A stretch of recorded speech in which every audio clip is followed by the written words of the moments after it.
Ils t'ont fait croire que les spiritualités africaines sont des pratiques sorcellaires. Les spiritualités africaines ne sont pas de la sorcellerie. Si tu penses le contraire, surtout si tu es noir, alors sache que tu penses comme un colon. Ce n'est pas un reproche, c'est un constat. Et je suis là pour t'expliquer.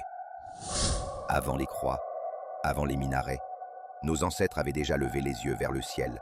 Ils connaissaient Na chez les Bété, Nzambé chez les Bantous, Olodumare chez les Yoruba, un créateur unique, invisible, mais proche.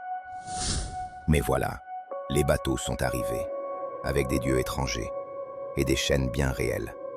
Ils n'ont pas essayé de comprendre, ils ont remplacé, effacé. Nos masques, diaboliques. Nos danses, démoniaques. Nos rituels, de la sorcellerie. Tout ce qui échappait à leur logique, ils l'ont sali.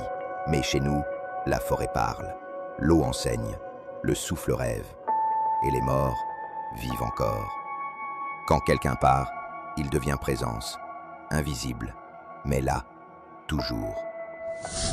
Honorer ses ancêtres, ce n'est pas de la magie noire, c'est de la mémoire sacrée, c'est se souvenir de qui l'on est et d'où l'on vient, mais ça, on vous l'a caché, on vous a appris à craindre vos propres racines.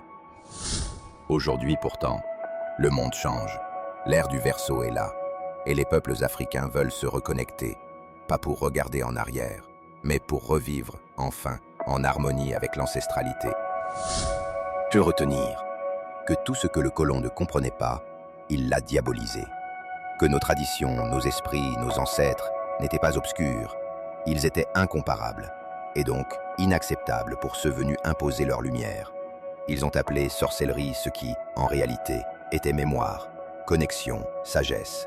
Et à force de croire leurs mots, on a oublié les nôtres. Mais rien n'est perdu. Il suffit d'écouter la forêt, le vent, les ancêtres.